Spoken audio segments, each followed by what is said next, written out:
Well, the election is less than 2 weeks away, and a Boone's Mill mayoral candidate is facing charges now. Whitey Taylor is charged with 3 counts of assault and battery and 1 count of indecent exposure. This coming from 3 different women who he tells us were his employees. The charges were filed after the alleged incidents, but not by law enforcement, by the women themselves. By filing charges without going through law enforcement, there is a slightly different process. You have to file a written complaint where you're under oath, and that is just one safeguard for both the plaintiff and the defendants. And in Franklin County, only misdemeanors can be filed in this way, and the judge or magistrate still has to approve your complaint. If there's really not enough in the written complaint for the judge or magistrate to issue a warrant. But in Taylor's case, a warrant was issued, and that's when law enforcement stepped in. We spoke to Taylor, who tells us the charges are false. He believes the charges are an attempt at election interference, and he says he welcomes the publicity it's bringing his campaign.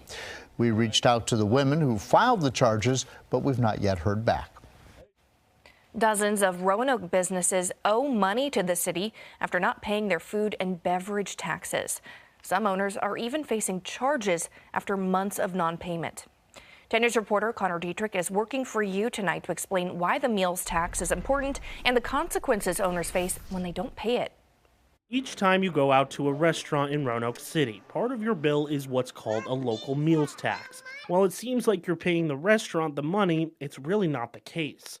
It's worth remembering that this food and beverage tax specifically, it's taxes that consumers pay, and they give the money to the restaurants. They give the money to the restaurants for them to give to the city.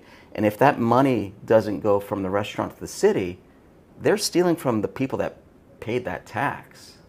Right? That's the embezzlement charge behind this whole thing. That whole thing is a message spreading throughout Roanoke City about some businesses being behind on their meals tax payments. Some restaurant owners are being charged for their delinquency. Court records show the owner of Local Roots, a restaurant that closed in July, is being charged with embezzlement for not paying his meals tax. And it's not just the city. A Roanoke County affidavit shows the owner of Farm Burgesa owing more than $6,000 in meals tax.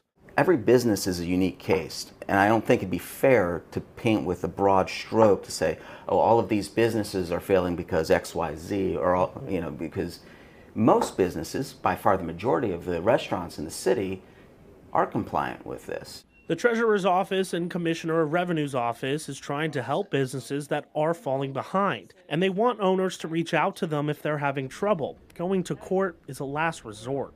I don't like the idea of having to go to court. That makes everyone look bad. I don't want to seem like a schoolyard bully to take someone to court over not filing paperwork or whatnot, and then subsequently not paying taxes. But the fact is, there are obligations. The city is compiling a list of restaurants that are delinquent and plan to post it to their website. In Roanoke, Connor Dietrich, 10 News, working for you.